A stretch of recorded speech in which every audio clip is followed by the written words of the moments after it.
All right. Welcome to the DFL Before DNF podcast. I'm excited to have Bart here with me today. As so much of ultra running lives on Instagram, I've been seeing his posts for a while. I think in this phase of training where I'm just trying to build volume, I think with my read on Bart being a very encouraging type person, I think that's just where I'm at right now of needing that. When you get to where am I at now? About 6 to 7 weeks out, and it's just week in and week out of going for big volume and never feeling like you have enough. I feel like just the ultra trail running gods are in my favor today by getting to talk to you. And I also mentioned this on a podcast released today with a guy named Colby Sharp. Just these encouraging type people. I think I have friends like that. But one of the things that I've gained from this podcast and really been loving is getting to talk to people that are encouraging, just like you, Bart. So welcome. Thanks for joining me today. Hey, thanks so much. Yeah. And for me, social media, it can be such a detrimental tool in life, Yeah. but it can also be an amazing tool. And so, like 2 years ago, I figured if I'm going to be on this, I'm going to spread positivity. If I can't do that, then it's useless to me. So Yeah. that's been the premise behind why I've been on social media for sure. Yeah. You so clearly, when you make a post, it just feels like your goal is to either inspire or encourage. For sure. Yeah. The world needs more people like you. I like it. Well, thanks for having me on. Yeah. Yeah. So tell me a little bit about you as a person. You're down in American Fork, Utah. I'm in downtown Salt Lake. So we're actually probably could have made this happen in person, but we're relatively close, but tell me a little about where you are and what you're up to. So I'm a farm boy Oh, by birth. I was born up in I was born in Salt Lake City, but we moved to Oakley, Utah, which oh, is nice. a farm town. At the time, there was about 700 people in the town. Grew Oh, up I love hauling. Oakley. It was Yeah. so beautiful. I What grew up. what sort of farming? Uh, we just had like a hobby farm with some cattle and sheep and chickens and things like that. Mainly, my parents were probably trying to teach us the value of hard work and keep us busy. But Nice. we did haul hay. It was just the summer dream type Oh life, man. swimming in creeks and just messing around up in the country. It was Oh, it was that's a definitely dream. a amazing childhood. That's cool. But you mentioned my Instagram. My Instagram handle is barely running, and a lot of people get confused because my Yeah. real name is Bart, but I go by Bear to a lot of people, and Okay. sometimes that confuses people. There's two reasons why I received that nickname. One, growing up, I've always had a passion for adventure, and Yeah. I was obsessed with Bear Grylls. And Oh, no matter, really? I would just watch that show religiously, Yeah, and I it love it. it didn't matter what we were doing. If we were just going on a family friendly hike, I couldn't just take the regular trail. I'd have to find some rock to climb over and make it more adventurous. So that was part of the reasoning behind it. But the second one comes with a little bit of a story. Hmm. So back in the day, I was in the scouting program. I Yeah. achieved my Eagle Scout. But during that Nice. process, we went on multiple camping trips, and you learn a lot as a scout. You learn how to build fires, but you also learn how to prank people. So one time out on a scouting trip, some kid taught us how to build what we called a bear call. It's essentially a number, like a big bolt can, and you'd puncture a hole in the bottom of it, put a shoelace through, tie a knot so the shoelace couldn't come back out. You Okay. get the end of the shoelace wet, and you pull it, and it makes this Whoa. echoing sound out of the can, so it sounds like a bear. And So and the goal is to get a bear to come closer to you? no, the goal is to make other people think that that sound is a Oh, bear. oh, it's the prank. Okay, tracking with Got you. Okay.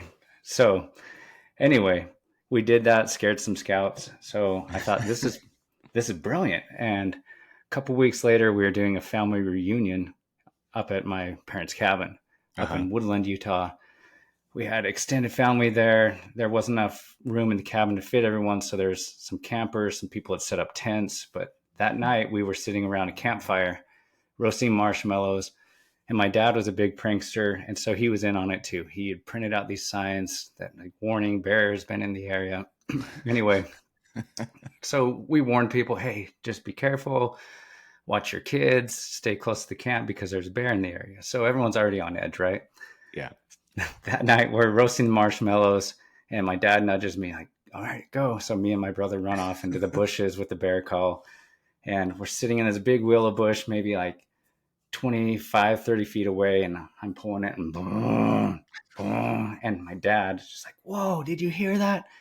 Everyone just freaks out and starts scattering. People are like running into each other. They're like pushing people over just to get into the cabin for safety. So all of this is happening, and we're laughing. And my uncle is looking at my dad because my other siblings are out there kind of laughing. He's like, get the kids in the cabin. Why are you laughing? And so my dad's like, okay, to play along, takes the kids in the cabin. Well, that prank freaked everyone out except for my big, massive uncle, who's a Vietnam veteran. Uh-oh. He goes to the back of his truck, picks up this 4x4 block of wood, runs over to the willow bush where we are. Oh my goodness. Chucks it into the bush. All I remember hearing is crashing branches above my head. And this 4x4 block just knocks me in the skull.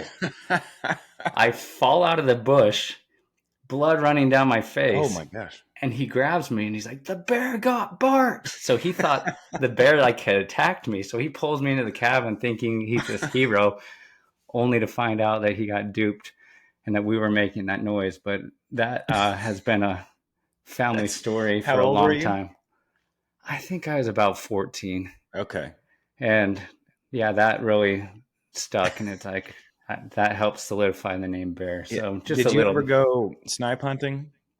Oh yeah. Okay. Many times. I mean, that's like my snipe hunting story. When I was the baby of the family and an easy target because I'm afraid of the dark and everything.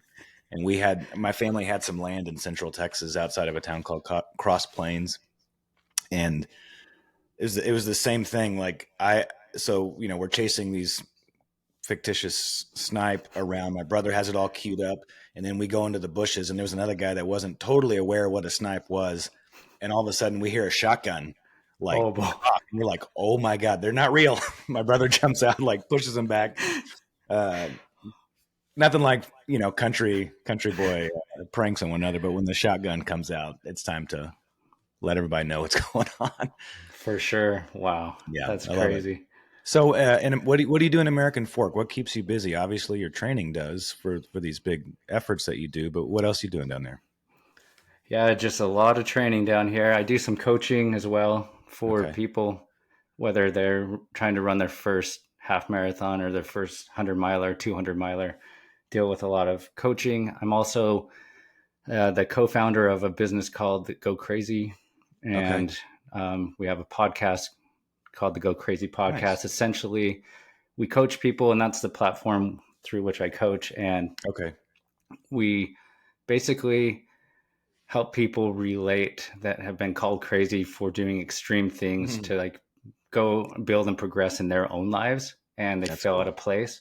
Yeah, we've kind of built a tribe where they can come and realize that they're not crazy, and being called crazy actually is a compliment because it shows that you're on the right path, that you're not the norm, that you're out there doing awesome things and growing and progressing in life. And so that's been a huge blessing in my life to be able to see people grow and progress who originally suppressed these feelings of wanting to go out there and break through the norm. So yeah, I love it. Are you taking clients right now? How's your kind of workload on that?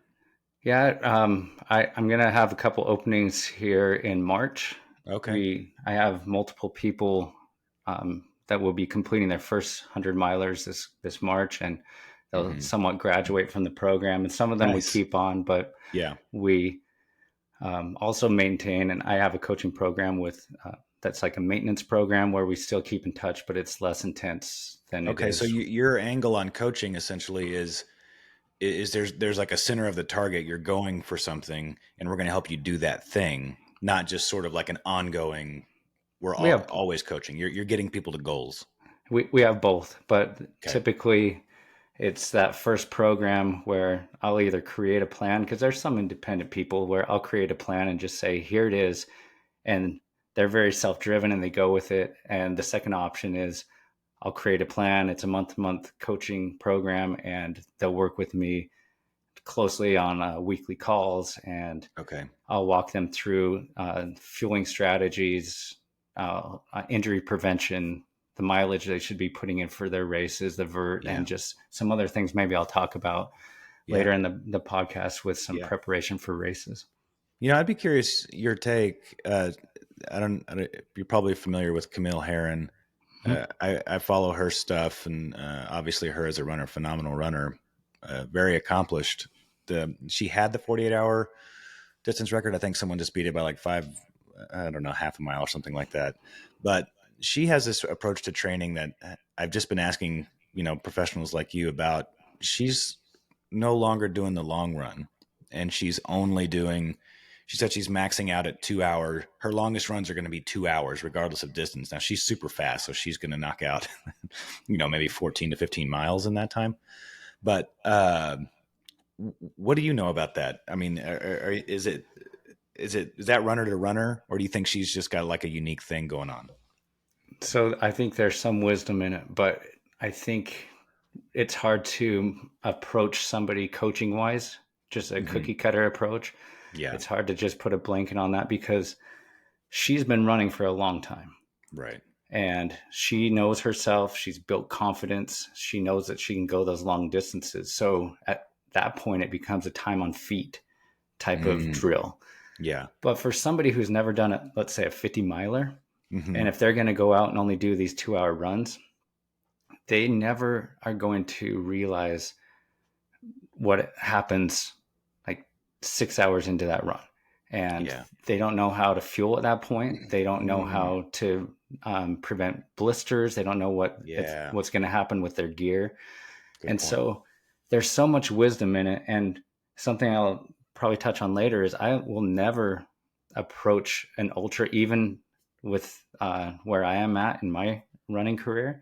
Mm-hmm. I will not approach a big ultra such as a 100 miler or anything bigger without doing a training run that goes through the night. So I will start at 10 p.m. and I'll run till 4 a.m. And I've been through the night on multiple races, but it's funny how it's somewhat like riding a bike, but you hit a confidence level when you go in and do these things, such as going through the night. So then when I go through a race a month later and I go through the night, it's like, cool, I just did that. Not a big deal. I'm used to this. I'm prepared for it. So there is also wisdom in somebody hitting those landmarks in their training prior to race. And it's not as if you're doing a 50 miler, you don't have to go do a 50-mile training run. Sure. But for your first one, you might want to go hit 30 miles just to know that you've hit this major landmark. And you're not going to have a shocker when you've only been doing these 2-hour runs and maybe you're getting 12 miles in during that 2-hour run. So that's where I stand with it. Is for That's a cool. seasoned runner, I think her approach I actually follow her approach a lot with my training. Okay. But for somebody coming in new, I think that's a recipe for a DNF for sure. That's a great point, that she's probably faced everything at this point that she's going to face. She has a toolbox. She has probably an amazing toolbox of how to handle those things.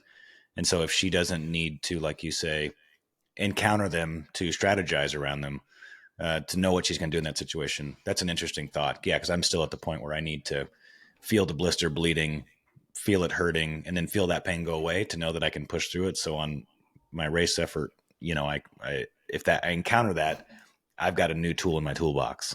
For sure.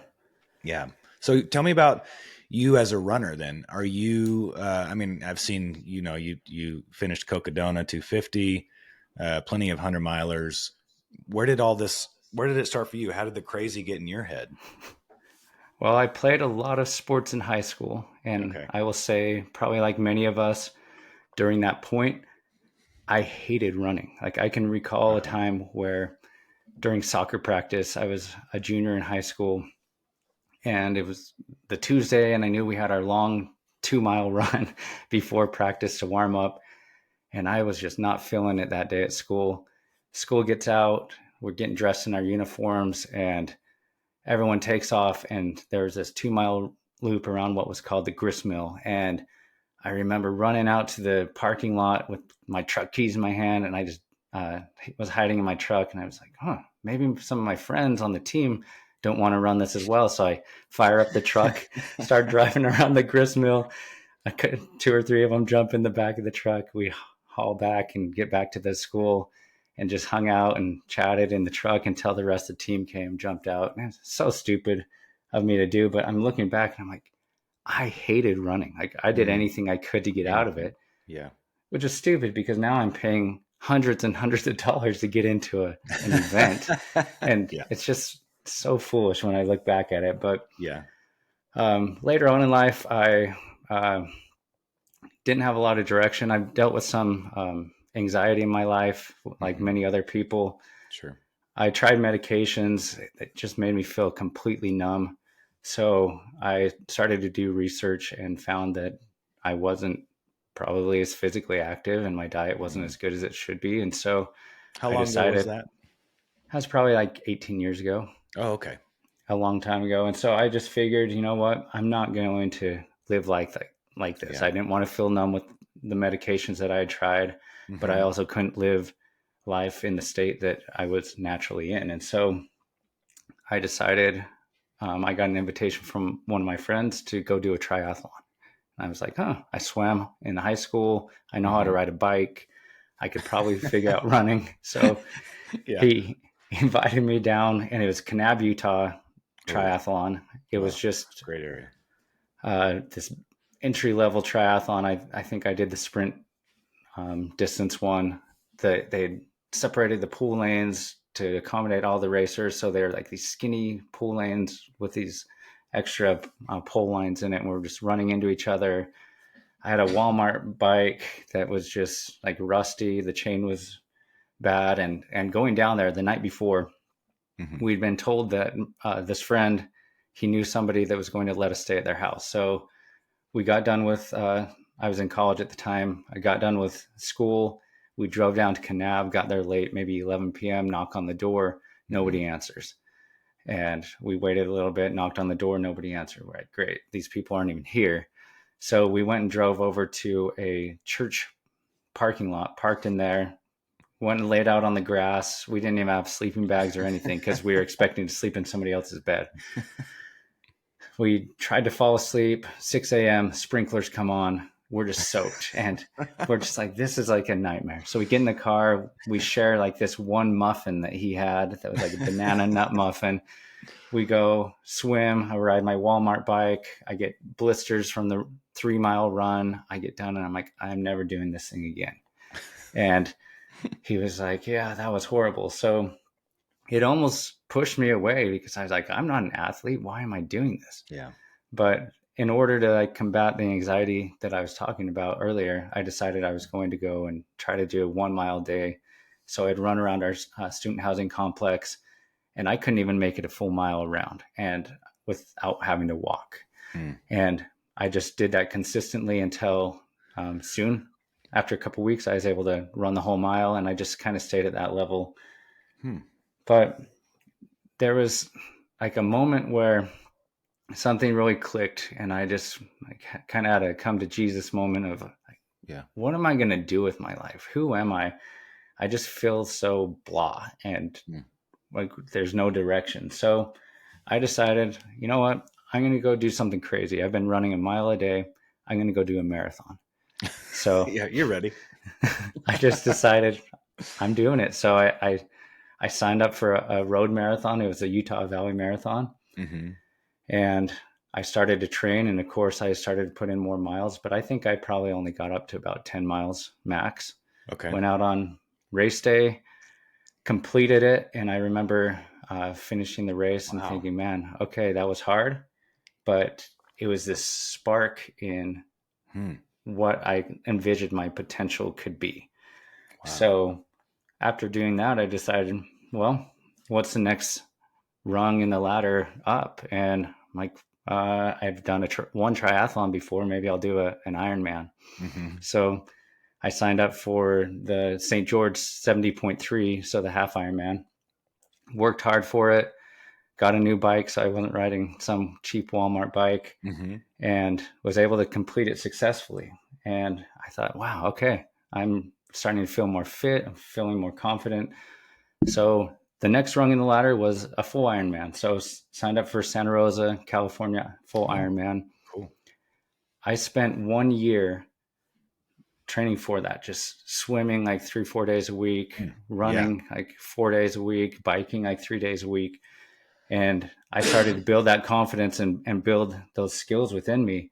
Mm-hmm. And after that year, I successfully completed that Ironman. And I look back on it and laugh because my fueling strategy is so insane. I don't know what I was thinking, but I had a can of SpaghettiOs at the halfway point. I just cracked it I mean, open, and calorie dense, I assume. yeah, and you look back and it's like, oh, I guess I had sugars and salts and all that sort of stuff, and but carbs. But I remember this guy looking at me at the halfway point, and I'm just like downing this cold can of SpaghettiOs, and I hate SpaghettiOs. I don't even know why I chose that, but he It's better. he was just like, man, you're insane. What are you doing? And he was struggling, and I was like, just keep going, man, because we'd been leapfrogging each other during the race. And he's like, sounds so gross right now. And so anyway, I finished the bike. He comes rolling in like 10 minutes later as I'm like changing into my running stuff. Mm-hmm. And I cracked open another can of SpaghettiOs because that was my fuel strategy. Again, who knows why? And you live, you learn. But he comes in and I'm like, dude, good job. You made it. I didn't think you were going to make it through the bike. And he's like, oh, I don't know if I'm going on the run. And then he looks down. He's like, can I have the rest of that can? And I'm like, sure. So he grabs the rest of the can, just starts like drinking this thing. I go out on the run. I finish it. I'm at the finish line with like family and friends. And all of a sudden this guy comes across and he just like comes up and hugs me. And I'm like, bro, you made it. Good job. And he's like, I don't know what was in those SpaghettiOs, but man, it gave me this jolt. And I was like, oh gosh. But I've never used it as a fueling source since. But Never it was since. disgusting. Looking back on it, and I think that's the interesting part about ultra running is you look back on it and you're like, what was I wearing? Like, why did I eat that? And just embrace it. You got to start somewhere. And so people out there listening that are like, I don't know if I'll ever be able to run a 50 or 100, just start. Like, take some steps towards that. Like, don't worry about you don't have enough money or you don't have the skills. Like, you're going to live and learn like that. It's all a growth process. You're not, if you wait until you're ready for it, you're never going to be ready for it. So just jump in. And that's where the growth and the learning happens, is in the doing. Yeah. So anyway, fast forward, I was like, okay, I've made it. I've done the highest level of endurance sport. I did a full Ironman, and I ended up hurting my back in CrossFit, and thought I went into like a deep, dark place because I thought I'd ruined my career in sports at that point, because I was walking around with a cane. This was about a year after, maybe 2 years after the Ironman, I guess. And I couldn't even take my kid trick-or-treating that year without like walking around with a cane. And I couldn't go up and down the stairs. So like I slept downstairs in our main floor for a little bit. And it was this dark moment of like, what did I do to myself? And I had bulged a disc, but it just wasn't improving. So as I was in the Ironman scene, prior to that, there was a local guy, James Lawrence, Iron Cowboy. He had been doing an endurance feat called the 50-50-50, where he did 50 full Ironmans in 50 different states in 50 days. And while that was happening, I was like so inspired by it that I thought, I'm going to leave my job and I'm going to go follow this guy just like a roadie hippie and be like, I'm coming along. Wow. But I didn't. And I regretted like not like going out and doing part of it. And so as I was there dealing with my injury, I got on Instagram and James had posted something, and it was a new challenge he was going to do. It was called the Conquer 100, where he was going to do 100 full Ironmans in 100 consecutive days, but he was going to do it all here locally. Okay. So I thought, you know what? If he's doing it here in our backyard, I'm going to be there. So day one, show up, cold turkey, haven't swam for 2 years or more. I get in the pool, hurt back, swim 2.4 miles. Whoa. Next day, I'm back 2.4 miles. And I'm like, Can I we can pause real swim. quick on the 2.4 miles? I'm not a swimmer. I have a friend who's a big swimmer. What would you equate 2.4 miles to in the pool in terms of running? I know that those are two totally different things, but we as runners hear 2.4 miles and think, yeah, that's kind of far, but that's really far for swimming, right? Yeah, I guess that equate to like a 15, 16 mile run. Yeah, so that's no simple task. Like you had a hurt back and you jumped in and did the equivalent of a 16-mile run. Yeah. So I did that. Day 3, I'm back again. And I'm just feeling this confidence. And I think part of my back was maybe mental. Like it was hurting obviously physically, but as I got in there, it was just like changing me. Day 3, Mm. I go run. I go swim. And that night, I'm like, he's doing the marathon. I show up. Day 3, I go run a full marathon. Day 4, I'm back in the pool doing 2.4 mile swim with him. And Wow. so it just, that challenge kicked me out of this funk that I'd been in. Mm-hmm. And after a couple weeks, like I had built some more muscle, like my core was stronger, and it just started to help ease me out of this back issue that I'd had. So we hit like day 24, I believe. And James is like running along. He's like, dude, you've been here so many times. Like, when are you going to come out and do a full Ironman with me? And I'm like, I don't know. He's like, do you bike? I'm like, yeah, I haven't for like 2 years, but I do know how to bike. And he's like, okay, well, how about you come tomorrow and do it? And I was like, no, I don't. I have work. I can't come do the full thing. He's like, okay, well, how about the next day? And it hit me. I'm like, I'm not going to get out of this thing. And he's just going to pester me till I do it. So 2 days later, I showed up, swam with him, biked the 112 miles, ran the marathon, and I was just like, holy cow, I just did a full Ironman with this dude. That's And incredible. over the course of the next 3 months, I did 18 full Ironmans with him. I ran Oh my 76 gosh. marathons, and I swam all 100 2.4 mile swims with him. Oh my goodness. And it was amazing to look back. And I want people to understand that, like, I'm some regular dude. I am over 40 years old now, Mm-hmm. and I have no special God-given talents. So I want people to understand that we have so much more in us than we realize. And I look back to the year before, the 2 years before, when I took an entire year to complete a single Ironman and train for it and to build that confidence to feel like I could do it. Mm-hmm. And then to get into that challenge with him. And some of those 18 full Ironmans that I did within that 3 month span, some of them were back to back to back. So I do like 3 days in a row. And we have so much more in us than we realize. And it's all about finding that potential. And once we realize that potential, when we hit dark moments, whether Yeah. it's in life or it's in races, we can lean on that. And that helps us so that we can realize that, okay, we might be having a down day, but we have so much more potential. Don't waste it. Hmm. Can you take me into a moment in a race? And I imagine it happened in Cocodona or any number of your 100 milers where you're contemplating quitting, like you're seriously entertaining it, and you don't do it, you don't quit, and you keep going.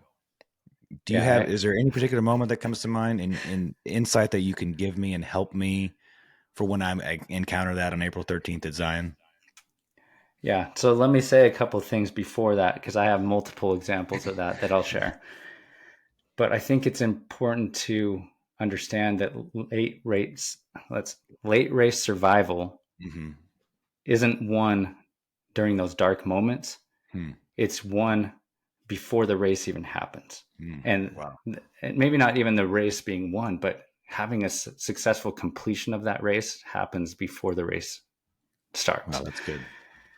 When I coach people, part of it is with nutrition, and I teach them the same principle. I've heard it from someone else. This is not my quote, but I use it, that healthy eating is not one in the kitchen when you're like hungry and trying to figure out what meal you're going to prep. It's one at the grocery store.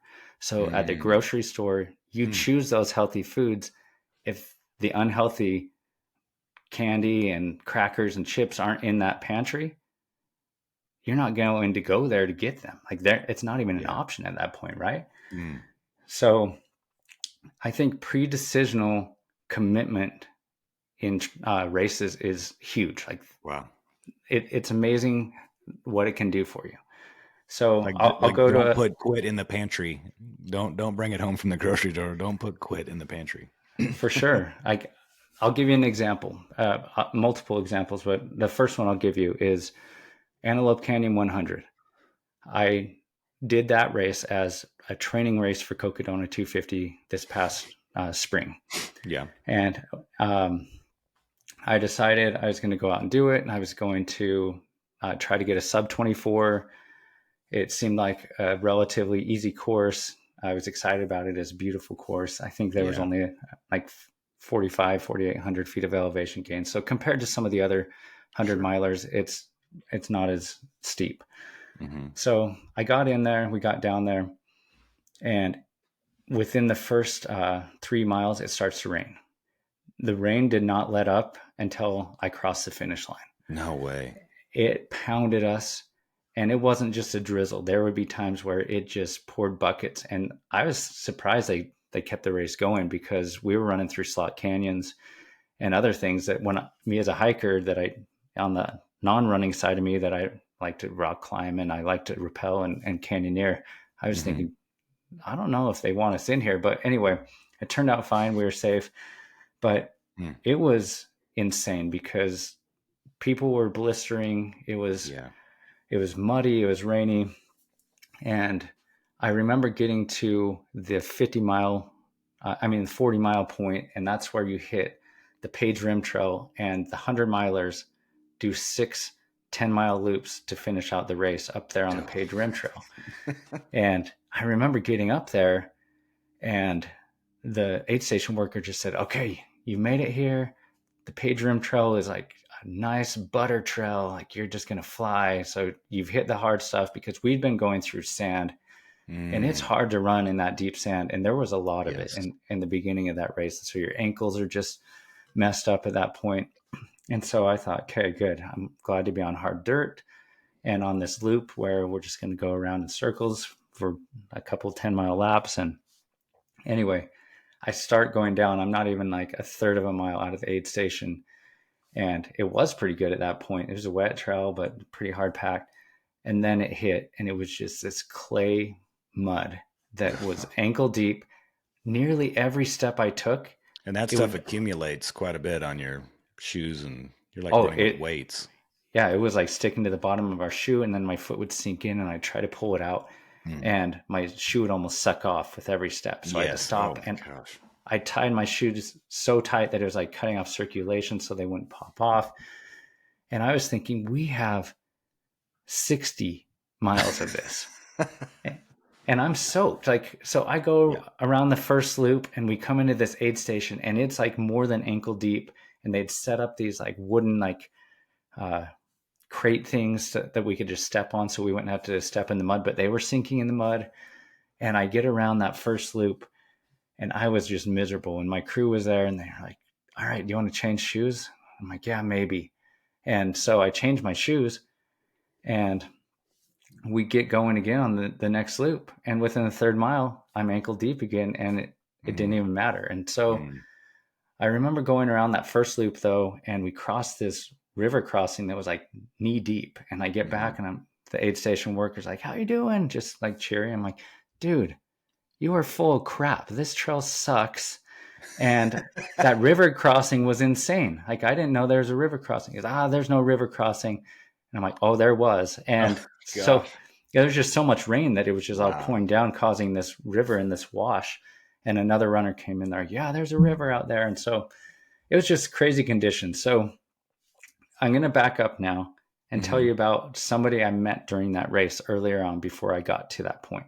Yeah. So running along, I like to chat with people, especially if I see someone struggling. I want to try to uplift them as I'm going by, not just like hey, I'm going Yeah. past you. Good job, man. But like, I'll actually like sit back with them for a little bit and run, I don't know, a couple minutes with them to be like, hey, you've been taking your salt. Like, you a good man? Like, do you Yeah. have anything that you need that I have? And try to do anything to help them, because Hmm. that's what I love about ultra running Oh man, over me any other too. sport Me too. is people have done that to me. I'm reciprocating it Yes. because I am in there to see people successful and grow and just Yeah. complete these things. So Yeah, everybody's working through some goal, and though the only goal we all have in common is we're trying to finish, that's the least, almost the least valuable goal that a lot of us are working through in our heads, is that finish line. So to for be there sure, with someone to help them on that journey, to give them what they're, to propel them forward, I think that's such a gift.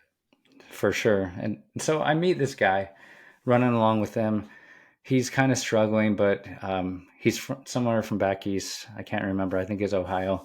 And he's like, I'm good. I don't need anything. And he's like, is this your first 100? I'm like, no. I'm like, is it yours? He said, yeah, I'm excited. I really want to complete a 100-mile race. It's a big goal of mine. So as we got to know each other a little better, he mentioned, you know what, though, but once I get to the 50-mile mark, I guess I'll have to decide how I'm feeling. And I said, why is that? And he said, oh, well, this race, if you do at least 50 miles, then there's an option that you can just drop out and they'll give you the 50-miler medal. So you'll just kind Yeah. of like bump down and you successfully And you don't completed take it. the DNF. Yeah. Correct. And that boggled my mind because I'm like, that thought has never crossed my mind. Even if I knew about that option, Hmm. that would not be an option. I would That take a wasn't crossing your mind. 100%. I would take a DNF over dropping down to the 50 because I was there for the 100-miler. Yeah. And I don't know if you've heard this expression, but there's the expression of burn the boats. Oh yeah. And so I know that many people said it, but there was an occasion long ago when Julius Caesar and they were trying to take England, and a lot of his men were freaked out and they're like, oh, what are we doing here? And he said, if you want to take the island, you got to burn the boats. Mm. And before I approach a race, going back to that pre-decisional commitment, I'm burning the boats. Like, I'm going for a 100-miler. I'm not Hmm. quitting this thing unless I have a major medical condition. And at that point, I'm probably not pulling myself off the course. Like, the race is going to have to be like, no, you're not fit for this. You're out. Yeah. And going back to that guy that I met, so we were running along. We were probably like mile 30 at that point when he's talking about this option. So I went ahead, I went and did my loop. And at that point, I was about 10 miles ahead of him.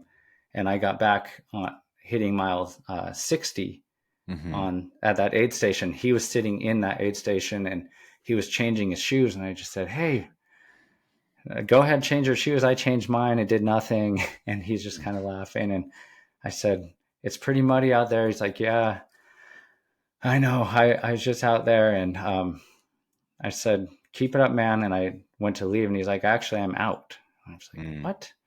And he's like, yeah, I'm just going to take the 50-mile option today. It's pretty crappy out there. I don't know if I can go 50 more miles. Yeah. And so I just said, okay, see ya, and ran off. But for the next 10 miles, it just brewing in my head. Hmm. Like, should I quit? Like, oh no. And I'm just like Oh, trying to push it interesting. out. So it was just like Yeah. almost this infectious thing. I was able to Mm. push it out, but it did dawn on me that he probably made that decision halfway before the race even started. Yeah. And that's a Yes. dangerous place to be. Yes. So I started that race and I said, I'm going for the 100-miler and I'm Hmm. going to finish this thing. He probably approached it with, I'm going to go for the 100-miler, but if things go a little south, then I'm going to go for the 50-miler. And Right. in the races that don't have that option, I think a lot of people go into it with that same attitude, but Hmm. without like the more glamorous 50-mile option. They just say, you know what, I'm going to go out there and give it my best. But if it starts to get pretty bad and things go south, then I'll just DNF and then I'll try again Mm. later. Yeah. And you can't go there. You Hmm. need to commit, have that pre-decisional commitment and not let quitting be in your pantry like you talked Yeah. about. Hmm. So I ended up pushing through that race. It was In that moment of extreme. pushing through, though, that's what I'm curious. Like you said, you're able to push it out. I mean, I clearly see the mentality and burning the boats, and but it creeped in a little bit. How did you push it out? Did you say something to yourself? I mean, and like really detailed. Are you talking out loud to yourself at this point? Like, is it an internal dialogue? Did someone externally say something that encouraged you? So, one concept that is huge is something that I tell a lot of my athletes. You've Mm-hmm. got to stay within the mile. And Mm. if you Oh, stay within that mile, then you're going to be okay. Let's flash forward to Cocodona. I'll talk a little bit more about Cocodona in a minute. But if I'm at mile 170 and I'm hmm thinking I still have 80 miles to go, that's yeah. soul crushing. Soul hmm crushing. Like you will want to quit. You'll get hmm to that next aid station and think, I still have 80 miles to go. That's insane. But if you stay within that mile and you hmm just next step mentality, that's what gets you through. So going back to that, I hmm wasn't thinking I still have 4 more laps, 40 more miles of this mud. I stayed Yeah. within that mile hmm and was able to just, what do I need right now? Did I take my salt? Yes. hmm Okay. Is my shoe coming off? No. I'm staying within that mile. Is that blister getting bigger? Do I need to stop and put some moleskin on it? Next time I Yeah. get to the aid station, what do I need to put in my pack? Is Yeah. my battery life on my uh, headlamp going to last? Do I need to hmm switch that out? All of those things are going through my head, not I have 40 more miles. This rain sucks. I can't believe there's mm so much mud. And you can't let your mind creep into those places. And this, again, going back to what I talked about earlier, the race is finished successfully before you even get to that starting line. Yeah. Meaning, in your training, if you're out running on a butter trail on the Bonneville Shoreline Trail here with it's easy going, or you get onto the road, or you're running on a treadmill, you're putting yourself at such a disadvantage. Hmm. I go out and seek those trails that have mud, that are in the winter. There's snow, and I. hmm This is kind of a funny side story, but I was just at Alice Sporting Goods buying some gear, and this cashier guy's like, "Ah, oh, dang, this is cool." He's like, "Too bad you can't use it for a little while." And I said, "Why not?" And he's like, "Running season's over, man." And I said, "Oh, there's Oh, no running season. It's always running season, bro." so yeah, that guy has no clue. I mean, even if there was such a thing, we've got a problem. There's no off season. For sure. And so anyway, I think it's so important that people seek out opportunities to intentionally make themselves uncomfortable. hmm And going back to the business that I've helped co-found, Go Crazy, hmm that's our premise. We Yeah. find those opportunities to make ourselves uncomfortable where other people are looking at us and saying, "You're nuts. Like, why are you Yeah. doing these things to yourself?" But when you do that and you get in those moments of darkness, Yeah. it's not new. Like Yeah. it's not shocking. You don't become a victim and say, "Oh, I'm poor me. I'm in the mud. I have a blister." It's I've been here before. We're good. All right, how many more miles do I have? Okay, 40. You're good. Okay. Let it Yeah. go. Now get back within the mile. Have I Mm. been up on my hydration? And just like keep Yeah. that in your mind. But Man, this is good. Let me tell you about this aha moment I'm having right now with my own DNFs. My 7 of 8 at the 100-mile distance is I don't burn the ships because I'm leaving myself open. I'm saying, hey, I'm not like this is my hobby. I'm addicted to it, but it's my hobby. And if things get gnarly, I mean, it's so easy to pull the plug. It's so easy. Race directors have to have. I put on a small 50K here in the foothills. We have to have an emergency extraction plan. Like there's a way out. Every Yep. race director has a way out, a way to get the runners out. They want runners to ultimately have a good experience. So you want to quit, you can do that. And so I leave that there. It's always in my pantry. using your analogy. So I feel like this sort of aha moment for me right now is surrounding what you're saying about that, of like, man, could I really go into this on April 13th like that and I also don't have a big ego, so I don't mind quitting. I don't mind the 7 of 8. Some of my friends, love to make fun of it, like in a fun way, not like in a jerk way, good friends. Yeah. But it doesn't bother me. And one of my friend Jeremy Cox, his advice on this one is put some ego into this one. Like, he didn't use these words. These are my words. Like, hey, have some pride in yourself. Like, you can do this. Put some ego into it. Like, make it matter. Don't just be like, I can quit because they can take me out and it's easy and the car's warm. The Matt Bergstrom, who's going to be my crew chief, the joke this time is he said, if I DNF, he's not taking me home. I'm going to sit in the car. We're not turning on the heater, and you're staying until the cutoff of the end of the race, no matter what. So he said, you're not going to have comfort if you quit, which I appreciate.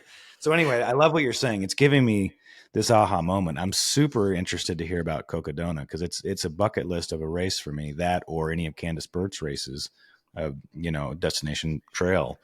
How many times did you encounter something of this scale in Cocodona? Oh, I cannot tell you how many. Cocodona, when I look back on it, it was by far the most amazing endurance experience I've ever had in my life. But it was also one of the most difficult that I've ever had in my life. And what's the gain on that? Like, is it 60,000+? It's mid 40s, I believe. It's mid-40s. It's around 42,000, I think, actually. Okay. So it's no walk in the park. You have moments of just extreme everything. So I remember getting down to Phoenix, where the starting line is.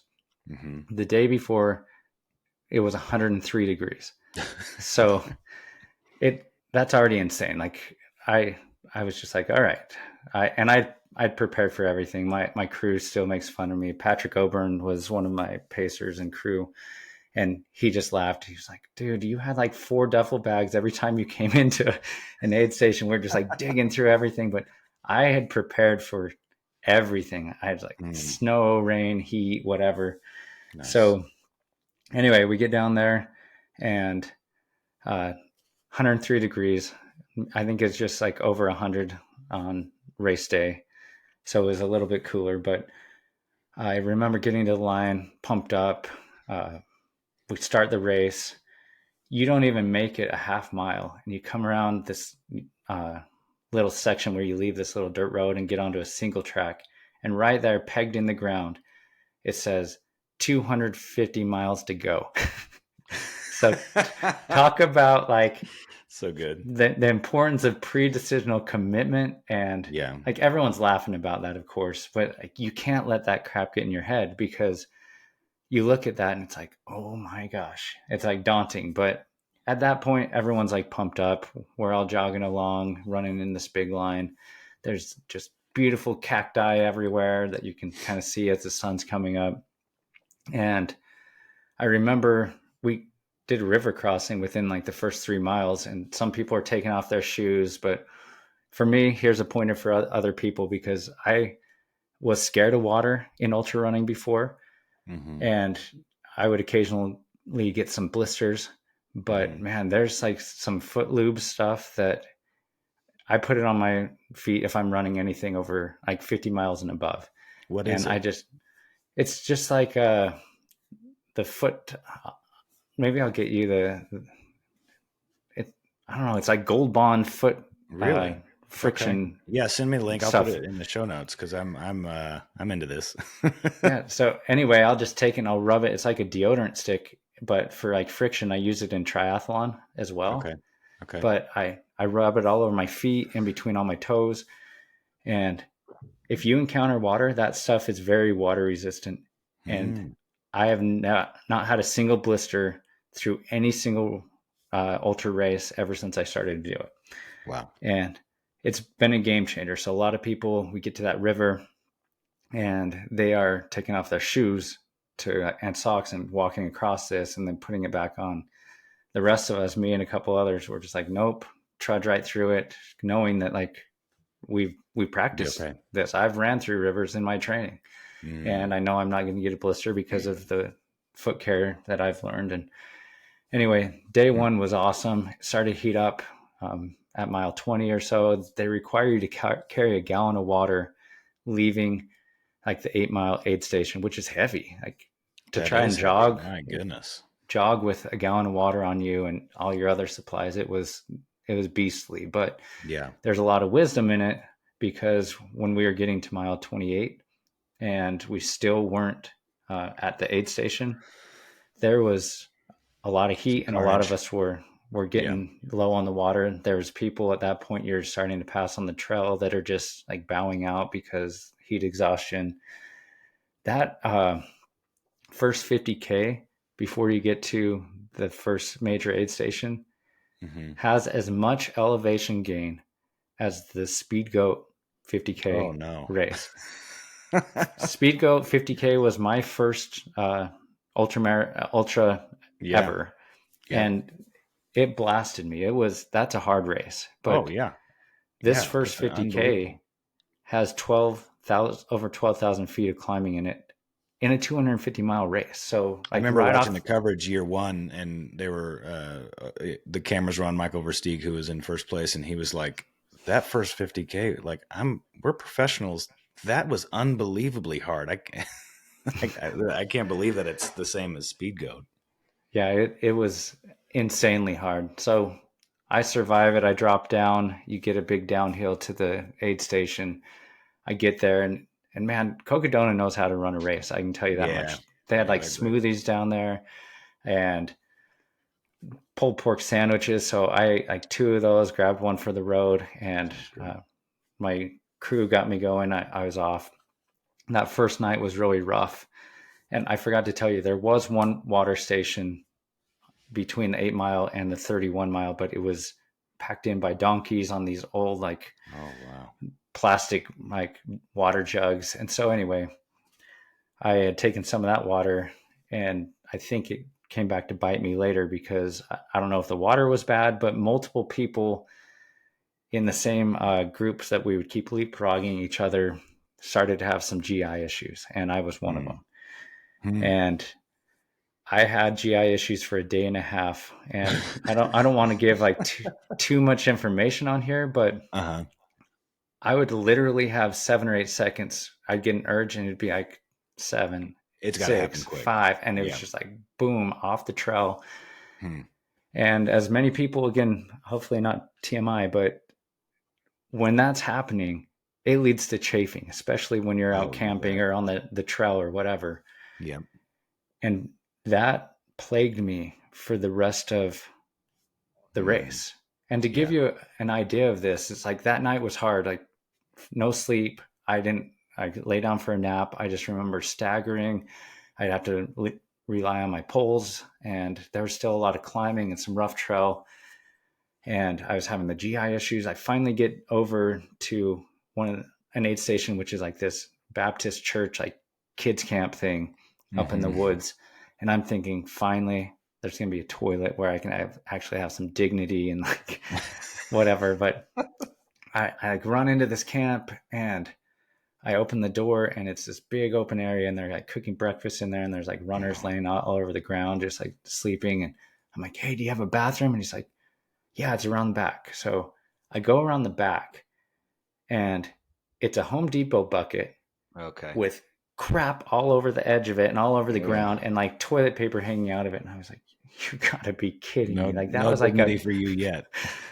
like a punch in the gut. So I went and got a few pancakes and got back on the road and dealt with that chafing for a long time.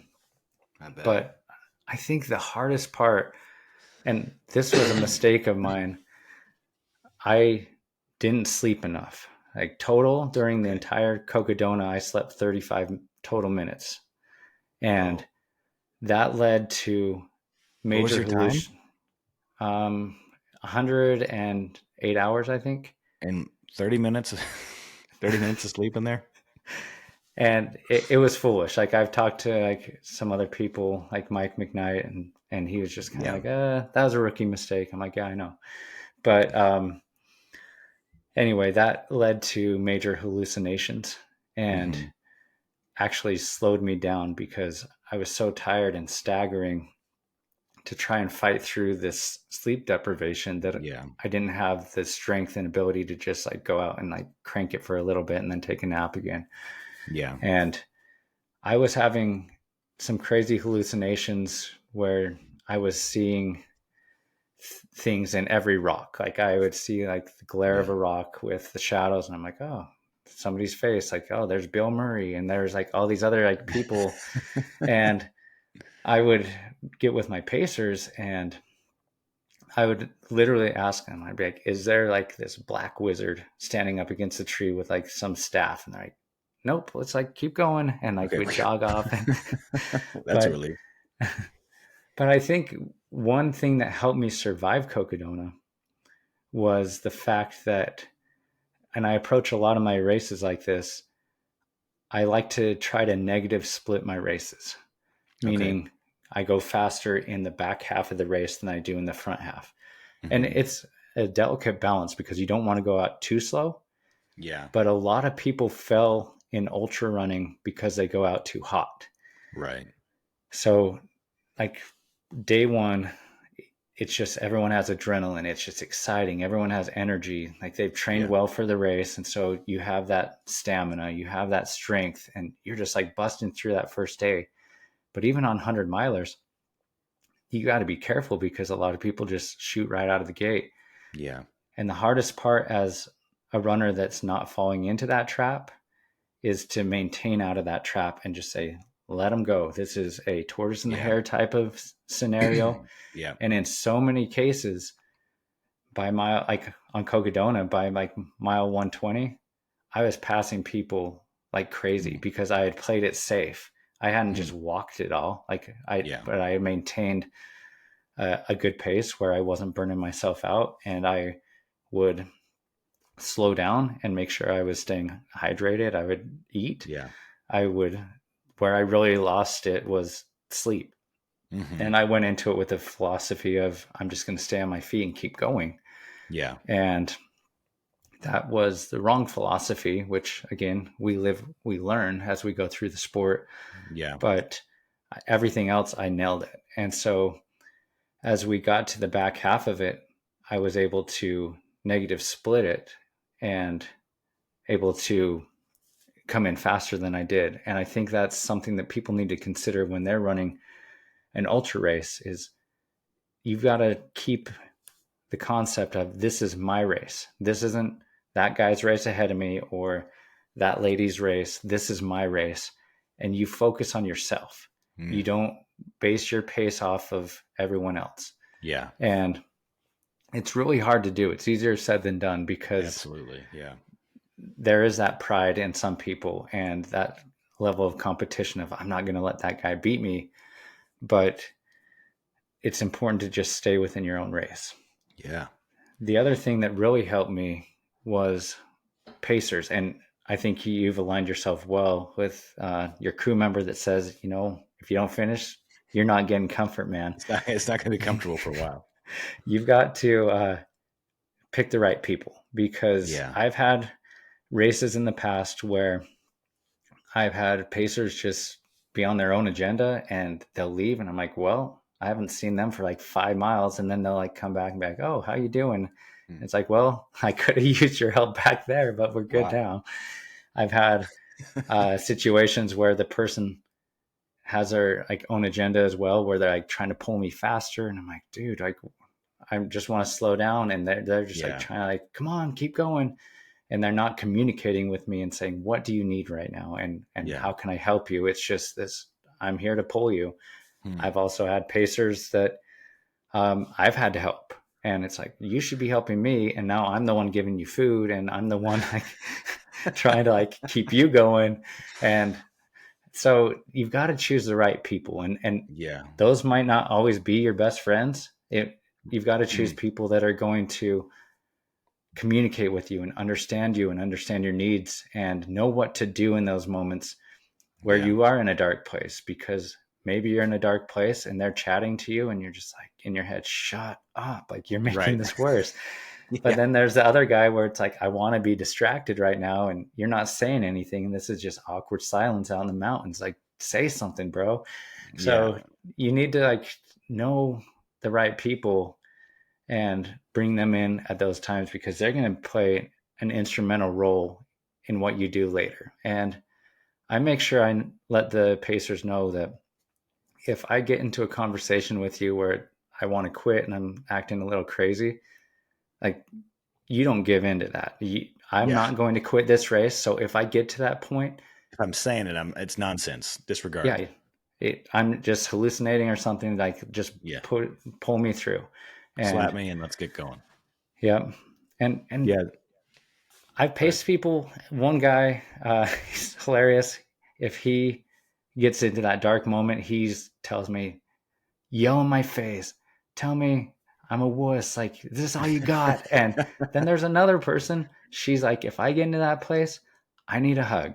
And then I Yeah. need you to just say, come on, and encourage me and give me those encouraging words. Yeah. So everyone's different. You just got to find the right people. That's Because good. I'm in between those two people. When I'm in that space, I need my pacer and my crew to just protect me, like block everybody, like get everybody away from me and give me a second to work it out. I don't want to hug and I don't want to be yelled at. It's just like create space for me. And yeah. Well, let's see. Last question going in here is, are you going back for Cocodona this year?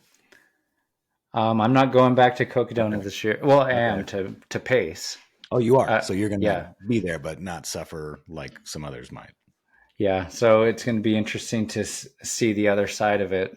Yeah. What's But your next big effort that you're going for? Do you have anything on the calendar? so I kind of got skunked this year. I really would put all my eggs in one basket to get into Leadville 100. Didn't make the Okay. lottery. I have my name on the wait list for Moab 240, but it's not Okay. looking likely. Okay. So as I've contemplated all of this, I have thought, you know what? If I'm not going to get into these big races that were on my list, I am going to use this as a year that I'm terming as like a year to give back. And so Yeah. I have about 7 or 8 things on my schedule to go down and pace people that I've been coaching or people that are doing some of Great. these big races. So I'm really excited to see that. But there's always other things. I'm doing Salt Flats 100 in May. Oh, cool. I have a goal to do all the Utah 100s, not in a Yeah. single year, but eventually. And Sure. so this one fell into the timing of it all, kind of as a training run between what I was hoping to get into. But there's other challenges that we do. Like a couple years ago, we always go down and do rim to rim to rim in the Grand Canyon every year. Hmm. And a couple years ago, this was something that actually really prepped me for Cocodona. We did what we term as R5. It was rim to rim to rim to rim to rim, Hmm. and it ended up being 106 miles in the Grand Canyon.